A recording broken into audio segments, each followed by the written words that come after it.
Tertúlia. Meu boa tarde aí para todos e todas. Hoje é dia 9 de agosto de 2011, terça-feira. O verbete é o de número 2018, 7 páginas, 48 elogias e 27 máximos. Eu chamo a atenção que na divisão do detalhismo tem 19 máximos. O tema é proexometria pré-executiva. A especialidade é a autoproexogramologia.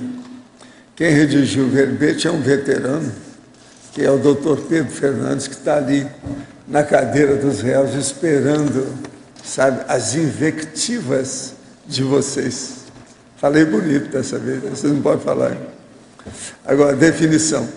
A proexometria pré-executiva é a quantificação diagnóstica dos resultados dos altos esforços empreendidos na cotidianidade, no período preparatório da autoproex, da consciência lúcida homo-mulher, realizada ao final da primeira fase proexológica, em geral aos 35 anos de idade, visando aprimorar, otimizar e qualificar o período executivo por vindouro.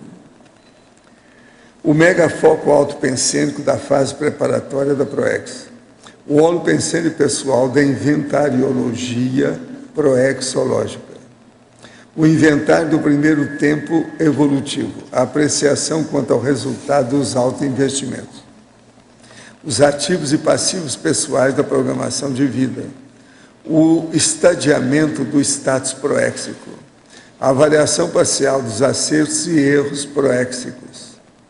O entreato da proex. Agora, os fenômenos parapsíquicos marcantes na juventude. As ideias inatas intermissivas, a preparação para a fase executiva da interassistencialidade parapsíquica. Eu não li tudo, só a fatologia tem mais de 20 linhas, para vocês terem uma ideia. Agora, na argumentologia, tem aí o balanço com 35 autoquestionamentos teáticos, visando auxiliar na quantificação da qualidade dos resultados dos esforços feitos durante a fase preparatória dos intermissivistas interessados. E depois tem a autoprioridade, 7 megaprioridades proexológicas a serem encaradas pelos intermissivistas durante a fase executiva da autoproex.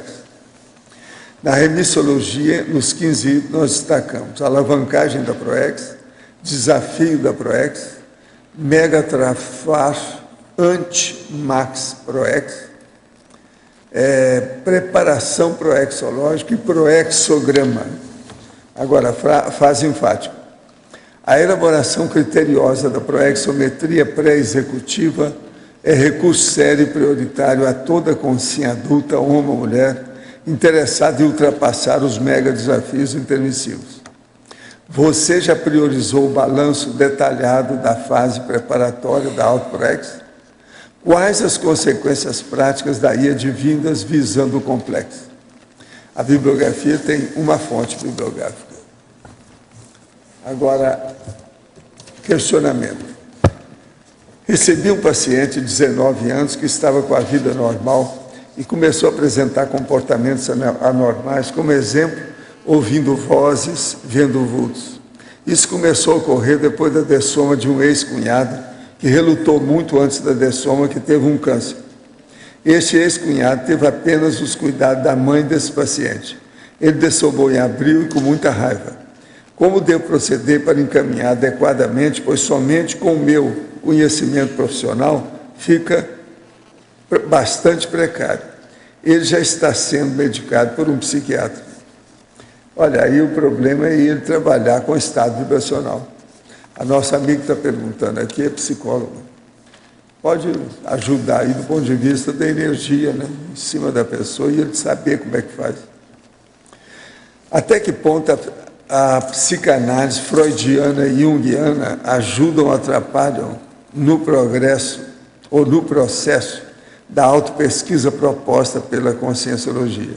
Olha, uma coisa ou outra pode servir, mas de modo geral é muito atraso de vida que tem nisso tudo. É assim que a turma investiga aqui. Eles não estudaram o processo da multidimensionalidade.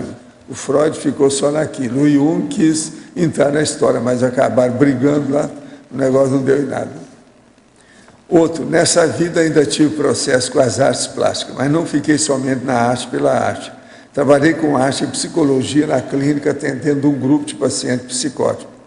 Passada essa época, não mais mexi com a arte e não gostaria de mexer novamente. Porém, de uns dias para cá, tem acontecido fatos relacionados a este recente passado da arte e da psicose. O senhor poderia me orientar? Estou confusa com essas vivências. Não, qualquer coisa, se você sabe da coisa e pode ajudar para clarear a cabeça dos outros, vai em frente. Toda terapia é boa, se ela, vamos dizer, provoca ou gera frutos positivos. Poderia comentar, tendo como base a neurologia e a ideia do Pensene, situações como as de doação de sangue, medula ou órgãos, pois nessas situações, geralmente, a medicina leva em conta apenas o aspecto físico orgânico. Seria salutar do ponto de vista do Pensene e das energias receber órgão ou sangue? Se não, como atenuar possíveis repercussões? Não, a gente deve receber sim e confiar nos amparadores para limpar o ambiente. É a saída, mas tem coisa que você não pode dar o contra. Uma pessoa que se ela ficar sem determinada fusão aí, de transfusão de sangue, ela está perdida. Falar em perdido e essas coisas todas, eu quero dizer para vocês que eu fiz o meu check-up essa semana que passou, e segundo os médicos, eu estou, zeradaço, de modo que vocês se preparam, porque a situação vai piorar para o lado de vocês. Moro sozinho há uns 4 meses, e sempre quando saio de casa, deixo o download da Tertúlia aberto, ou vídeo ou áudio em médio volume, para deixar os pensamentos da conscienciologia sempre gravitantes em minha base intrafísica. Gostaria que o senhor comentasse o uso das tertúlias para a higiene dos ambientes. Sim, mas isso aí é a pessoa que tem que descobrir. Eu não posso estar recomendando uma coisa dessa, que é um pouco cabotino, né? Eles teriam o mesmo efeito de limpeza em comparação, por exemplo, com a música da 7ª Sinfonia de Beethoven? Existe algum verbete sobre isso? Sim, sempre ajuda. A 7ª também ajuda. Pode pensar nisso. Do ponto de vista extrafísico, mais sério. Bravo. Agora, eu quero dizer aqui para vocês que eu estou aqui com uma coisa muito séria, que é a estatística da Apex. Você não viu essa? Ah, você já viu? Eles te deram uma cópia? É porque eu falei para dar uma para você. Você sabe, às vezes você merece. Mas aqui tem umas coisas muito interessantes sobre a evolução dos voluntários da Apex, os eventos, as conferências online, dinâmicas para psico, colóquios proexológicos, palestras e cursos e área de abrangência dos eventos Apex. 2 países, 7 estados e 16 cidades atendidas. E tem as quantidades de participações em cada lugar. O serviço de apoio do CEAPEX, o técnico científico, o corpo docente, o ciclo de produções científicas, a produção científica, provas da proexologia, tecnologia da informação, o site e o blog. É impressionante isso aqui. Uma dúvida. Eu gostei muito do caso. Estou aqui, se alguém depois quiser ver o processo, é importante. Agora, isso aqui seria bom dar para essa turma que chega aí, você está entendendo? Nova, que a gente recomenda para ir para a Apex. Seria bom ter isso aí. Faz uma súmula disso e põe lá na recepção. Que eu, de vez em quando, indico até achar custa. Agora, lá precisa de colocar todas as comunicações. Né? Agora, gente, eu estou aqui com o processo da internet. Pesquisadores fogem da tecnologia em comunidade no sul do Espírito Santo. Centro de Conscienciologia atrai pessoas para todo o Brasil. Dentro dos laboratórios, atrai pessoas de todo o Brasil. Dentro dos laboratórios, o pesquisador chega a passar 3 dias sem internet. E aqui eles estão falando aqui do caso. Se alguém quiser ver mais detalhes, está aqui. É Aracê. E tem foto também. Está na... O negócio é interessante isso aqui, para quem quiser ver. Vale a pena. Agora, eu quero dizer para você que eu vou passar aqui um dado para a Rosa e para a Dulce, que ontem eu passei algumas horas mudando toda palavra que estava grafiologia, no fim eu tirei o I. Eu cheguei à conclusão que o certo mesmo é grafologia. Então o I, tudo que tem grafio, eu tirei, tá certo? Na questão, quando é grande assim, holografiologia. Então ficou holografologia, tá certo? Isso é só para clarear o ambiente melhor, que eu cheguei à conclusão que estava errado. Agora você pensa, tem tanta palavra disso que eu demorei horas para limpar. Já estão caminhando para 9.000 páginas, né? É muita coisa. Agora, gente, o Djalma, você queria falar alguma coisa aqui para o doutor? Queria aproveitar aqui. Página 17. Parabéns aí pelo verbete, Pedro. Primeira linha aí, 30. Saúde. Aprofunda um pouquinho essa colocação. Eu vou ler aqui para clarear. Quais as tendências genéticas familiares a serem evitadas, que é a chamada tara genética, na próxima fase existencial? Tem o hábito de praticar exercícios físicos aeróbicos semanais? Desde quando? Essa pergunta eu coloquei aqui em função na primeira fase da PROEX. Normalmente, nós somos mais jovens e há uma tendência das doenças não se manifestarem nessa fase. Então, o ideal é a pessoa nessa fase estudar quais são as tendências, principalmente dos pais e dos avós, e ver se há alguma incidência maior de determinada doença. Então, vou dar o meu caso. No meu caso, existe uma incidência muito forte de tendência a doenças cardiovasculares. Então, a minha mãe, por exemplo, infartou com 39 anos, a minha avó teve 2 infartos, o meu avô morreu de morte súbita em função de um ataque cardíaco e por aí vai. Então, eu sempre fico atento a essa tendência. E a melhor maneira conhecida atualmente de você fazer a prevenção, não só desse tipo de doença, mas de uma série de outras, é com o processo dos exercícios físicos, equilibrados, semanais. Hoje se considera que pelo menos 4 vezes por semana, em torno de 40 minutos, a pessoa suando, isso já dá um condicionamento cardiorrespiratório adequado para ela conseguir esse benefício da prevenção. E o mais importante aí no final, desde quando? Em função justamente dessa manutenção, porque os resultados, eles são imediatos, como tudo que a gente precisa fazer mais esforço. Então é para a gente ponderar sobre isso. Além disso, a gente sabe que existem benefícios a longo prazo do exercício e de uma série de comportamentos que nós possamos ter na nossa juventude, que aquilo cria como se fosse uma memória. Então, a chamada memória celular, o processo da memória orgânica mesmo. Então, de acordo com o molde que nós fizermos, aquilo que nós priorizarmos na nossa adolescência, isso pode encaminhar uma série de situações, de facilidades no futuro. Eu lembro aqui a tertúlia do professor Roberto Almeida, que a gente discutiu o conceito de poda sináptica. A poda sináptica é uma descoberta relativamente recente, que o cérebro, na juventude, no processo, durante a adolescência, ele começa a cortar, eliminar, podar determinadas sinapses que não são tão requisitadas, que não são tão utilizadas. Então, se nós pudermos qualificar, colocar energia, priorizar determinadas sinapses, determinadas posturas, aí vem os hábitos, vem a condição própria também da leitura, determinados bons hábitos, isso aí vai ter um reflexo mais a médio e longo prazo. Então, seria nesse sentido. Então, vale a pena a pessoa estudar a família com base nisso. Então, por exemplo, tem famílias que têm uma tendência muito grande de ter doenças que a gente chama hoje de neoproliferativas, os cânceres de modo geral. Tem outras que têm a tendência de ter doenças psiquiátricas, o problema, por exemplo, do Alzheimer. Então, esse tipo de raciocínio é que vale a pena a pessoa ter enquanto jovem e investir nisso, porque enquanto a situação não se apresenta, a tendência é o jovem não levar a sério. Mas se ele está mais maduro e mais atento, ele vai tentar se preservar, se calçar, para depois, na fase executiva, não ser surpreendido por determinadas doenças. A ideia foi essa. Muito bom. Você acha que a Dulce vem hoje? Pode falar. Aqui no ar, Tânia. Página 16. o item 22.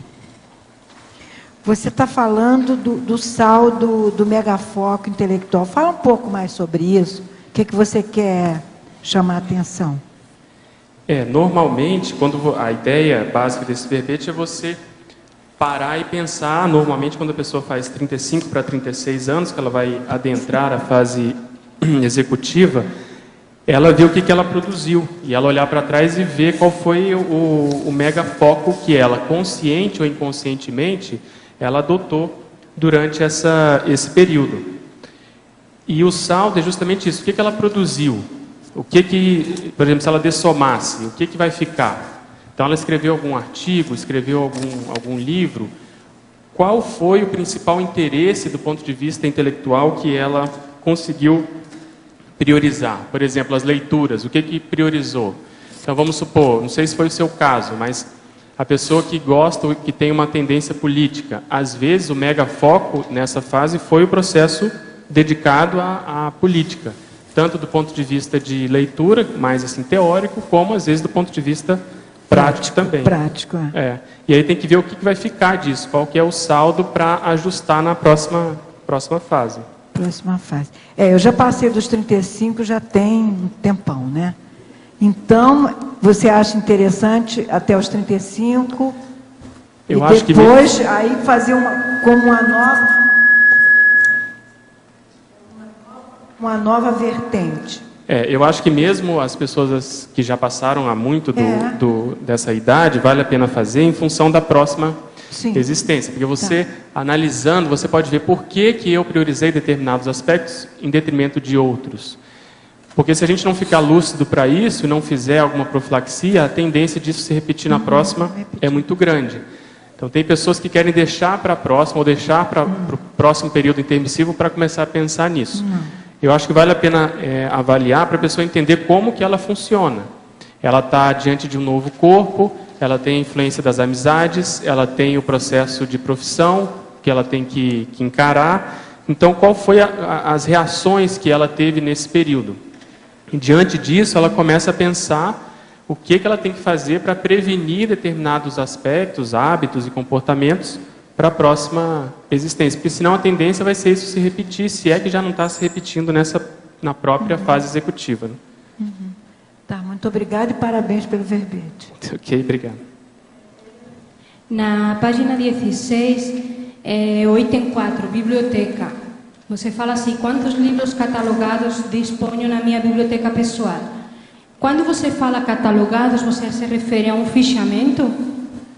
Sim. A pessoa ter noção do que ela tem em casa, porque a maioria de nós vai adquirindo determinados livros, compõe uma biblioteca, mas às vezes não tem noção do que ela tem em termos até de patrimônio intelectual. Esse é um aspecto, que é a organização, o processo do fichamento. Muitas vezes, quando você vai usar na citação de determinado artigo, você já pode ter isso à mão.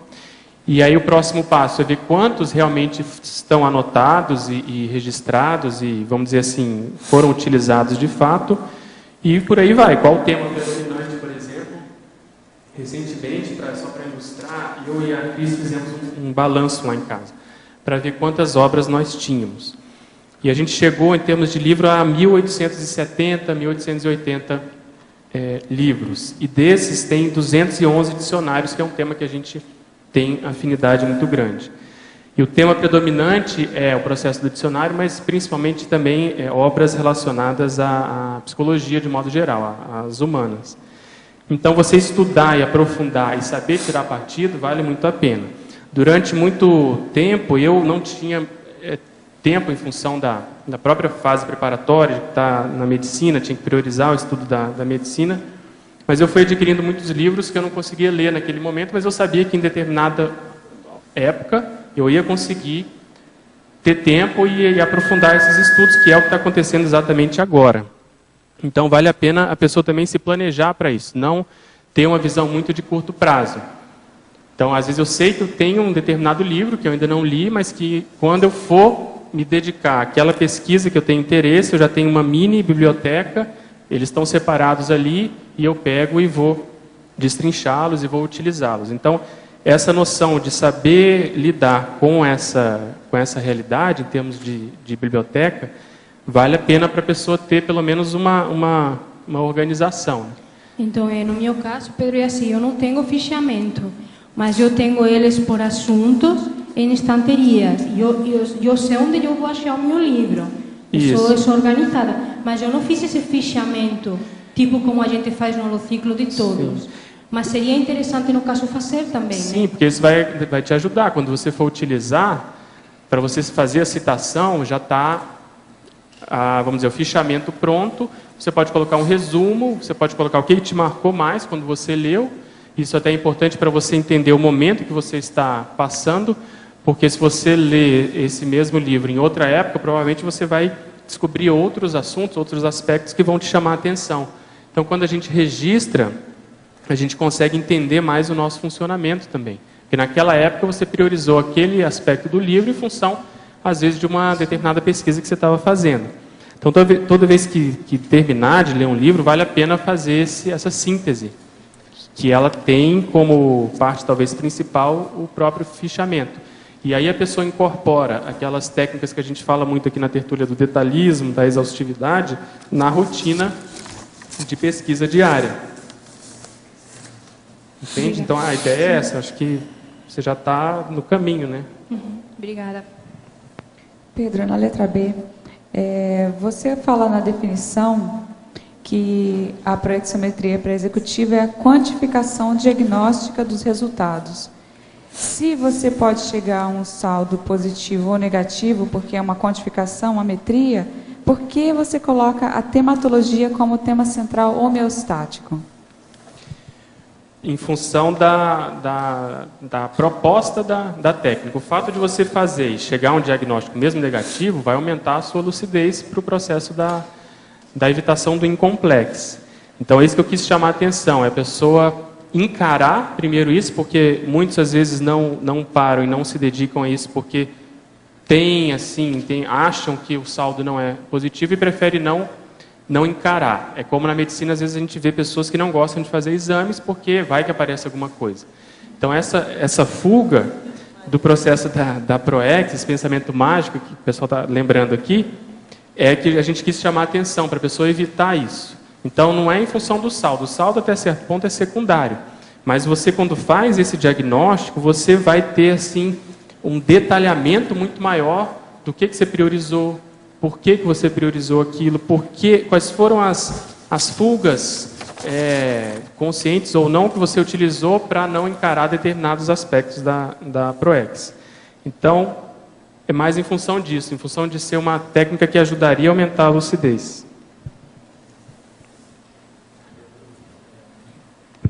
Luísa Quinoa, a página 13, parafatologia, na 6ª linha, ali no final, você podia falar um pouco mais da preparação para a fase executiva, da interassistencialidade parapsíquica? Sim, eu coloquei isso porque na fase preparatória a gente já pode iniciar o trabalho assistencial. Vou dar um exemplo, com a técnica da INVEX, por exemplo. Agora, a TENEPS pode surgir nessa fase preparatória também e já estaria também, vamos dizer, no bojo dessa preparação da interassistencialidade parapsíquica. Mas eu penso que para que a coisa deslanche, para que nós sejamos profissionais da interassistencialidade parapsíquica, a vida tem que estar mais assentada. Então, na fase preparatória ainda existem muitas incertezas, muitas indefinições. A pessoa precisa ver se ela vai dar conta, que rumo que ela vai tomar profissionalmente. A dupla evolutiva muitas vezes ainda não está consolidada, ou a pessoa ainda não encontrou a dupla evolutiva. Enfim, vários aspectos da vida que ainda podem estar em fase de definição. Mas quando você define, quando isso está mais assentado, e normalmente na fase executiva, a tendência é você começar a entrar na execução propriamente dita. Então, eu colocaria aí o processo do epicentrismo, por exemplo, a condição de OFIEX, a TENEPS mais avançada, de modo geral, a condição da escrita gesconológica, porque os amparadores podem aumentar o nível ou aumentar quantitativamente o trabalho assistencial, porque há um lastro maior. Esse lastro foi adquirido em função dessa preparação. Então eu vejo tudo como sendo um resultado do outro. Então a TENEPS, que pode ter sido começada antes, ela só vai ser de fato uma TENEPS profissional quando a pessoa estiver na fase executiva. Essa é a tendência, pelo menos é a conduta padrão. Existem condutas exceção, podem ser, vamos supor, o evoluciólogo, despertos, que já conseguem isso mais cedo, mas de modo geral, essa é a tendência. Porque senão, se a gente começa a lidar com um nível de desassédio muito mais sério e ainda existem áreas da nossa vida muito vulneráveis, a tendência vai ser os assediadores pegarem por ali. Então é melhor isso estar mais calçado, pelo menos eu penso assim, para que você, quando inicie um trabalho, você não tenha que parar. Você continue, dê continuidade e possa avançar nesse sentido. Então foi em função disso que a gente colocou, e também para dar ideia para os inversores desse crescimento, porque às vezes há uma tendência também de ter um raciocínio muito maniqueísta. Eu quero começar a TENEPS, eu vou começar ou não vou? Mas existe todo um crescimento dentro do processo da TENEPS, e que o momento em que você começa pode, até certo ponto, ser secundário a data, em função de determinadas variáveis que a pessoa vá avaliar. Entende? Se não tiver autocorrupção, se a pessoa estiver bem lúcida com relação a isso, isso torna-se até certo ponto secundário. Mas o mais importante é ela ver que ela está nesse crescimento. Então foi essa a intenção.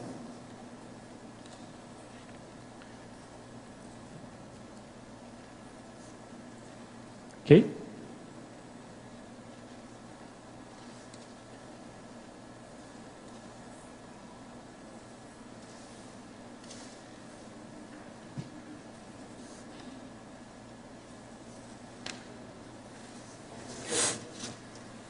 Pois não. Na página 16, número 29, retrosenha. Você pode explicar melhor? Posso. Esse é um conceito que já tem um verbete, que basicamente a ideia é você pensar em determinados, sejam conceitos, sejam ideias, sejam áreas que você já atuou no passado, que possam te ajudar hoje. Então, determinadas prioridades ou retroprioridades que a pessoa teve, e que se ela conseguir reacessar o tema dessas realidades, vamos dizer assim, dessas ideias, vai impulsionar não só a motivação, mas a autoconfiança, mas principalmente a própria PROEX atual. Então, se a gente pensar quais os prováveis elementos constituidores da autorretrosenha. Então vamos pegar o professor Valdo, o processo do parapsiquismo. Desde muito novo ele quis estudar o processo do parapsiquismo. Então essa tendência que ele passou a apresentar, possivelmente em função disso, em função das retrocognições, é um dos elementos constituidores da retrosenha dele. Então, o seu caso, por exemplo, com poliglotismo, será que no passado você já não tinha essa tendência? E dentro disso, o que será que apareceu? Porque poliglotismo é uma coisa ainda guarda-chuva, vamos dizer assim. Mas você pega a partir dele e tenta ver qual a linha que eventualmente você priorizou, você seguiu. O processo pode ser político, pode ser processo de ciência, filosófico e por aí vai. E aí você vai colimando, quer dizer, diminuindo essa distância entre esses dois polos, para que você possa chegar num elemento mais detalhado, mais preciso. Isso vai te fortalecer. Você começa a ter aqui um nível de lucidez que você eventualmente tinha antes de ressomar, no período intermissivo. Então a ideia é basicamente essa, fazer um balanço para a pessoa ver se ela não está muito fora do escopo daquilo que ela já tem um know-how, já tem uma, vamos dizer assim, uma tendência, ela pode render mais nisso.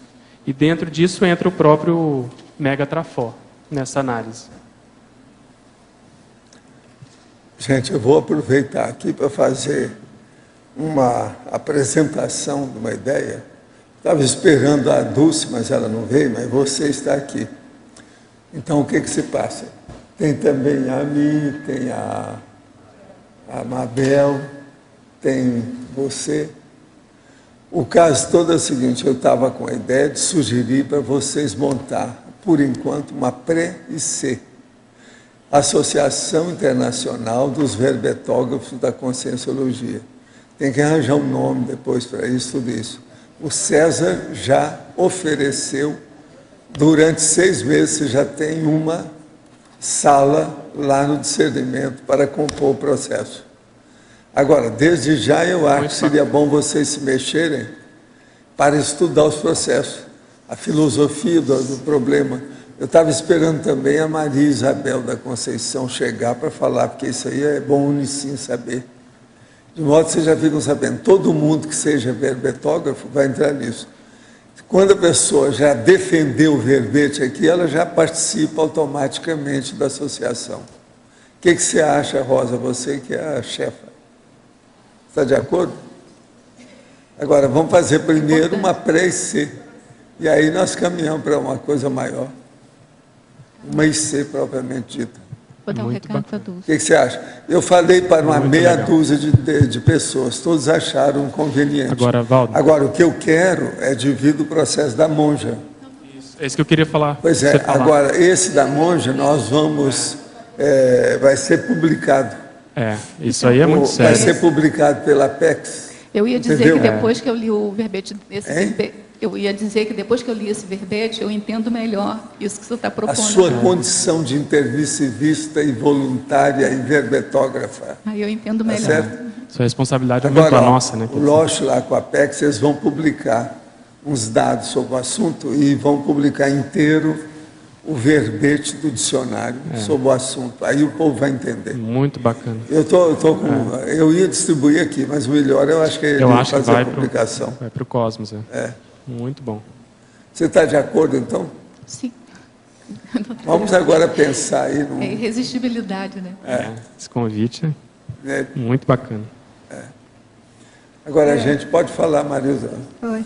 Pedro, lindíssimo verbete, muito bem elaborado.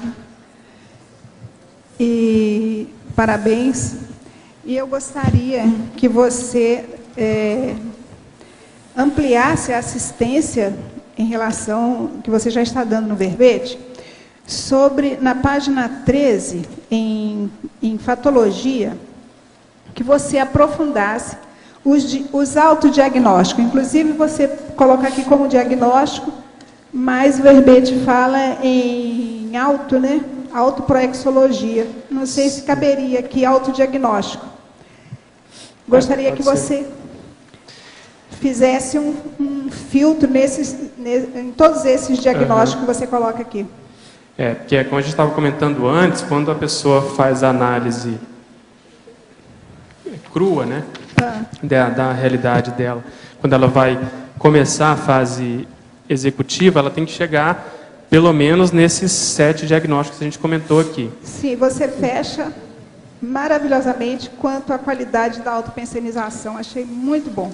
Exatamente. A gente vê, por exemplo, no meu caso, o primeiro aqui, diagnóstico quanto ao tempo perdido. Eu, apesar de ter chegado cedo no Instituto, tem o processo do Greenvex, eu vi que ainda perdi muito tempo. Essa sensação é ruim. E você, por exemplo, às vezes o fato de você ter chegado, ele não pode ser suficiente para a pessoa relaxar. Então, a pessoa tem que ver o que ela está fazendo, mesmo achando que ela já está na ProEx dela. Então, nós podemos queimar gordura mesmo durante a fase executiva ainda, que você acha que você já está dentro da sua linha. Então, esse diagnóstico é muito sério. Ainda existem muitas dispersões e desprioridades nesse sentido. O outro aqui, o processo dos trafores. Então, muitas vezes, para um processo emocional, para um processo de inibição, principalmente os mais jovens, não querem assumir determinadas tendências traforísticas. Ficam com preguiça, né? Exatamente, com preguiça, com receio, com medo até certo ponto da reação das pessoas, principalmente as pessoas mais velhas, que podem não entender, e a pessoa acaba se nivelando por baixo. Então, aí eu lembro também da síndrome da subestimação. A pessoa se subestima, se acomoda com a média e começa a vivenciar um subnível, né, com relação ao autoproex. Outra condição aqui, o diagnóstico do outro lado também, do processo do trafar camuflado. Então, nesse exemplo que eu dei, tem o trafar da pessoa não querer assumir, dela não bancar a realidade consciencial dela, seja na fase que for, seja no momento, no contexto que ela estiver envolvida. Que mais aqui? O processo das oportunidades desperdiçadas, a mesma coisa, às vezes por um receio. No meu caso, eu posso citar, quando eu entrei na medicina, eu já estava no voluntariado, depois eu passei a coordenar, e eu tive a oportunidade, por exemplo, de me dedicar, em função de um contexto, convites que aconteceram na época, para o processo de tradução, por exemplo, do inglês. Mas eu achei que se eu abrisse essa frente, em função de eu estar começando na medicina, ia ser demais, eu poderia não dar conta. E hoje eu vejo que foi um processo desperdiçado, que eu poderia ter pelo menos tentado, se não desse eu abriria a mão. Mas de antemão eu já neguei e tirei um pouco fora. Então hoje, eu estou correndo atrás, tenho um certo conhecimento da língua, mas muito superficial, em relação ao que poderia ser.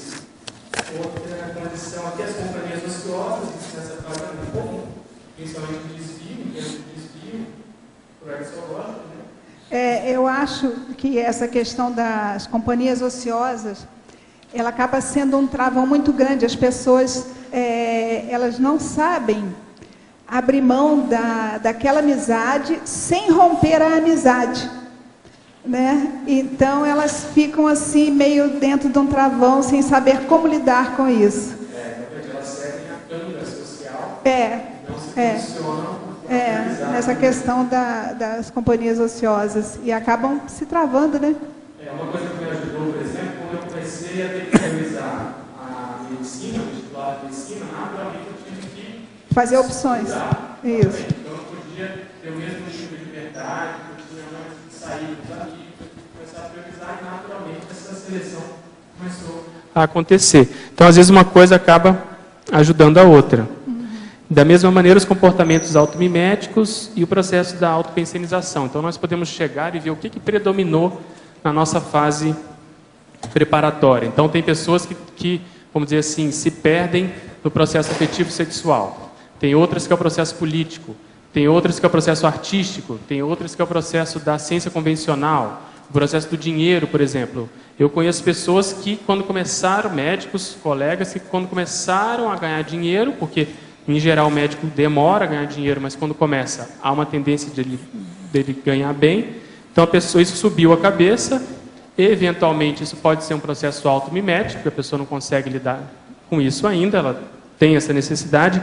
E isso foi o fator principal de desvio dessa pessoa, principalmente nessa fase de período final da fase preparatória, período inicial da fase executiva.